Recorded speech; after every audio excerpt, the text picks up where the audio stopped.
the show, in front of the show, Coach Larry Scott of the Howard Bison. You see in the background, the logo of the Bison, the Mecca. Coach, how you doing, buddy? Man, doing great, man. Just sitting here, trying to figure it all out, getting it going, keeping these guys up and rolling around here, but doing great, man. No complaints here. Coach, you got on the field. I know you didn't want to run the results you wanted, Coach, but hey, Yep. getting to see your young men play against somebody else besides each other, how is that for you and your players and your staff, man?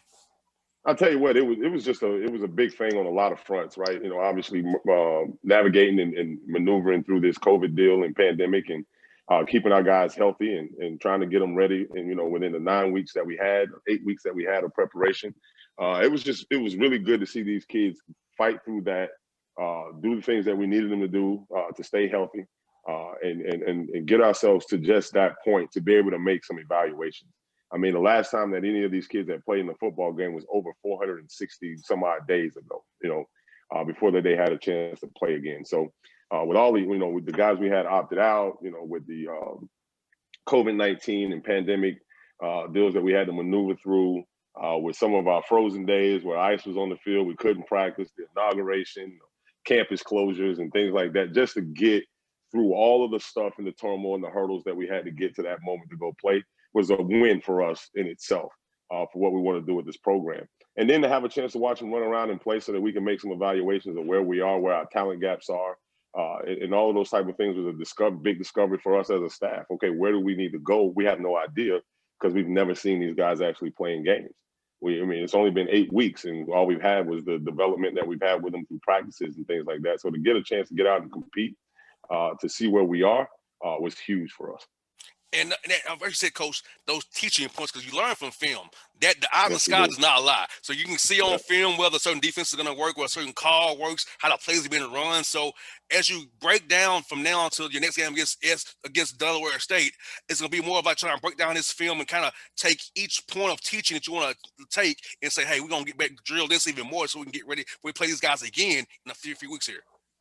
That's exactly right. It's just, where do we need to move some pieces around? We need, now he probably doesn't need to be in that position. We move him to this spot. We need to do these things. So it's kind of chess, right? You start to maneuver and move things around and put the right pieces in the right places. And those type of things. I actually get to see guys actually play and react under stressful situations in real game and make real game decisions.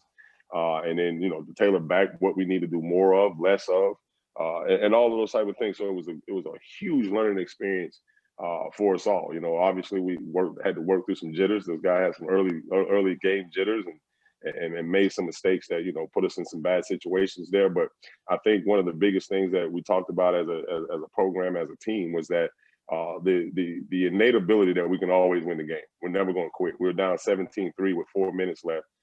Scored quickly and did an onside kick. Whether that was we got it or not is still debatable. It didn't matter. Spring game. They didn't have review cameras, those type of things. But they didn't fight. They fought all the way to the end and always believed that we would have a chance to win that game.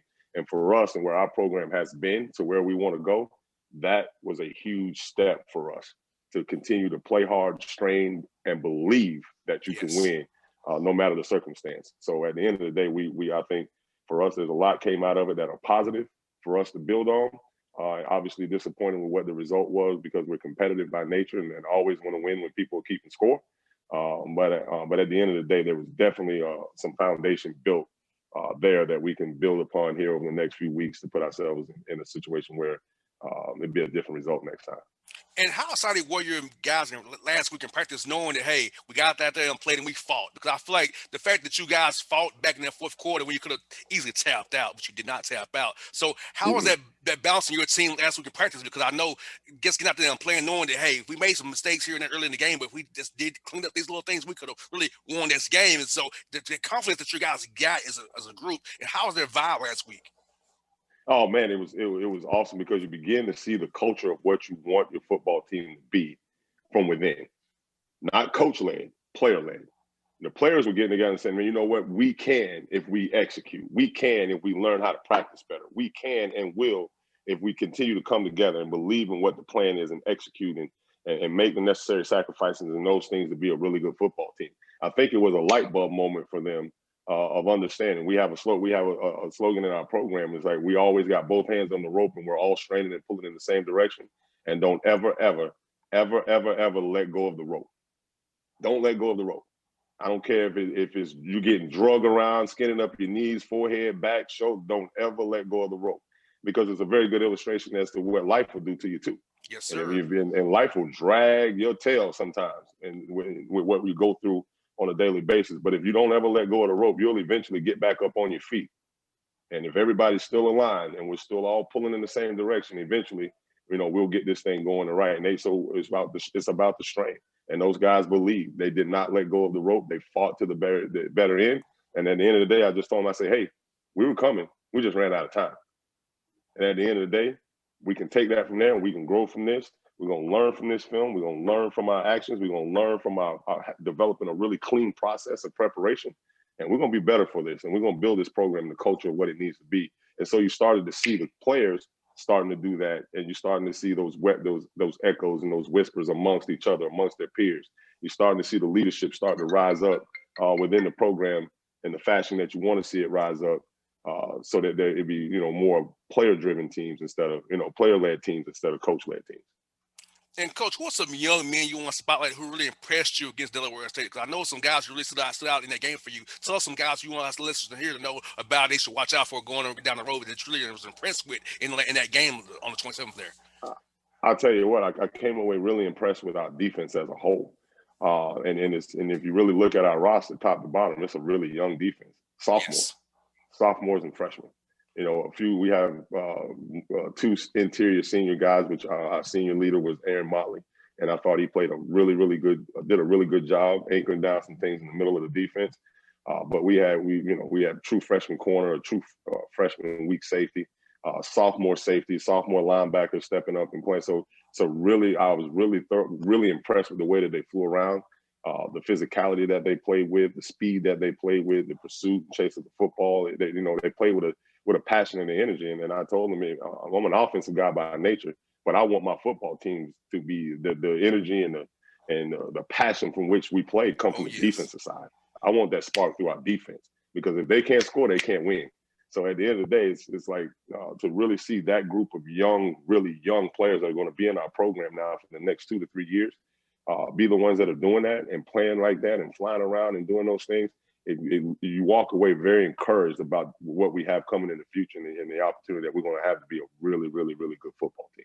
And coach, that hustling to that football, flying around to that football, the ball is everything. The ball is energy. So when you get to that ball, get to hustle, you can cause a fumble, you can cause an interception, a tip ball. So if you fly around that ball, you playing your gaps, playing your zone, you flying over there, boom. Hey, turnover. You're back in the game real fast. Real fast. Just like that spark through the energy that comes to your defense. And if your defense is really good, 9 times out of 10, your special teams is really good, and they play and fly around the same way in the kicking game. Some of the foundational things you want to see start to be created are really starting to be created here, and it's exciting for us moving forward in the future.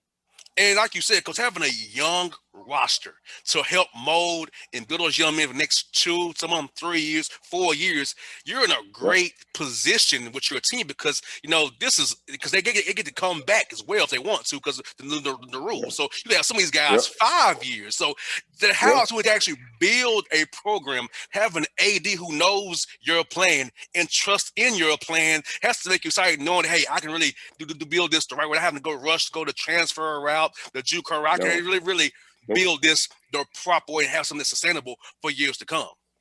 Absolutely. That's one thing we're not going to be here. We're not going to be a fly-by-night program, put the Band-Aid on it by bringing in transfers and doing all that time to kind of just spot Band-Aiding situations and all that kind of stuff. No, we're not going to do that. We're going to be a program that's built the right way, and we're going to be a program that's built to sustain over time. Year in and year out, we're going to always be competitive because of how strong our foundation is and the way that we do things. And I tell you, the reason why we're going to win here, we're going to outdevelop everybody around us. We're going to outdevelop all of our competitors.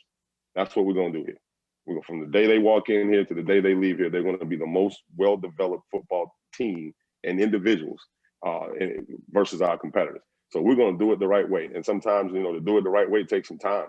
But we got a great core group and nucleus of young players with 24 24 freshmen already signed that we're looking really forward to getting in here because we've increased our talent. We believe in size and speed and explosiveness and all of those different things with this group of young players. So you're going to really look at it, and over 70% of our roster are going to be guys that are going to be in the program for the next 3 to 4 years.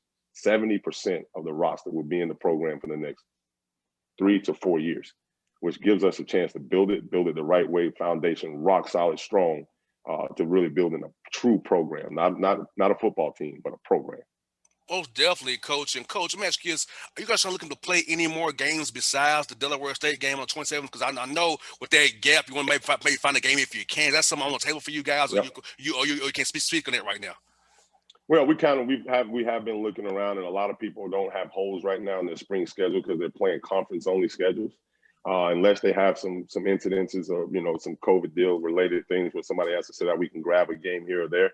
But we do have one on April 17th, kind of tentatively penciled in with Robert Morris down in Pittsburgh on April 17th. So that's one that we're kind of looking forward to as well, and that's one that's right now is scheduled besides the Delaware State. So for sure, we have two more scheduled games and opportunities to go out and compete, which our guys are really, truly excited about. And Coach, for anybody who has questions about Larry Scott, you chose to stay there because you could left to go to Alabama. But you talked about undefeated that you could have went to Alabama, called Coach Saban, and you Yep. chose to stay at Howard and build this program the right way and build some of your own and not go their route. Talk about that, Coach. I know for me personally, I've had opportunity to go be another co-host. I can't do it anymore. I want to build this, what I got building here the right way, build what I got going on, not build somebody else's wings. So tell us about decisions for you to say, hey, I want to give these guys an opportunity. I came here to build this program, and I love you, Coach Saban, but nah, the Bison needs me, and the Bison want me, and I need the Bison. That's right. I think it's at the end of the day when I made this decision to come the first time and leave the University of Florida. I say it all the time, and I say it to the players. Howard didn't choose me; I chose Howard. So that reason didn't change, and the whole reason was driven by my why. Why do I do what I do and do what I love to do? And well, it's to build, it's to be impactful, it's to be all of those things that far reach money or the letter that's on your shirt or the university or program that you represent. So this was more of a spiritual opportunity for me, and for a lot of reasons. And at the end of the day, if you're a person that don't stand, you got to stand for something, Yes, and you sir. got to have some passion, and you got to believe in something and why you do what you do. Period. At the end of the day, and for me, it was appreciate the opportunity. What an opportunity that was to get that call and to have that opportunity presented.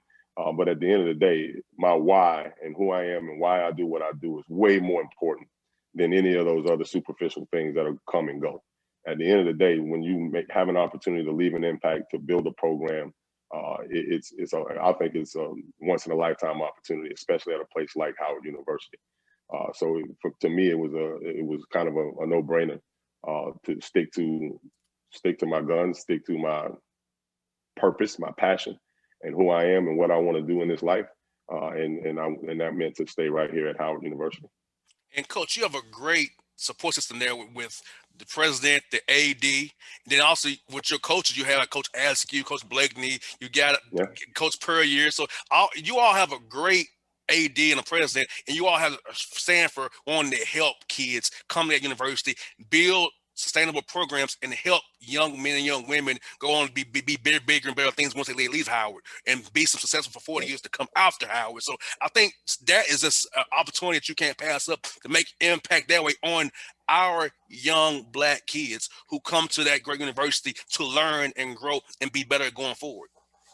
Absolutely, and you're right. You said it. You hit it right on the head. The leadership obviously starts all the way at the top with the president, and what his vision is for the university and our athletic department and program, to our AD, Kerry Davis, and what he's done with transforming our athletic department academically, compliance, and coaching, and the coaches wise. So I think it all starts with the environment that's been created here for us by our leadership that gives us an opportunity to feel like that we can come here and really thrive and really build something, really build something special top to bottom. And I think that's the feeling that you get when you walk up Georgia and you walk on this campus is, obviously you people come to Howard and you feel like, man, there's nothing in this world that we can't accomplish being at Howard University. So at the end of the day, I think it's awesome that our leadership sees it that way. It's awesome that our leadership is behind pushing it towards, doing that. And so it gives you that work environment that you need and have to go build this thing the right way. And it starts at the top. And so I 100% agree with you. That also is played a big, huge role in me deciding to continue to press on here with what we got to get done. Coach Scott, I'll definitely be cheering for you guys, man. I love the Bison. You like my surrogate school. I know I'm TSU Tiger, but I rocked with the Bison still too, man. I love cheering for the Bison. I look for your scores, look for Coach Blakeney scores, Coach Askew. I look for everything you guys got going. I love the Bison, what you're standing for. I love DC. Some of us too cold sometimes, but I love DC, Coach. I wish you all you long up yes, there, sir. man. But I love it, man. Coach, thank you for your time today on a Monday here that join us on the show, man. Be blessed, Coach. I hope to talk to you real soon again, brother. I appreciate it, man. Thank you so much. Be blessed yourself now. Take care. Anytime, Coach. Thank you, buddy. Okay, buddy. All right.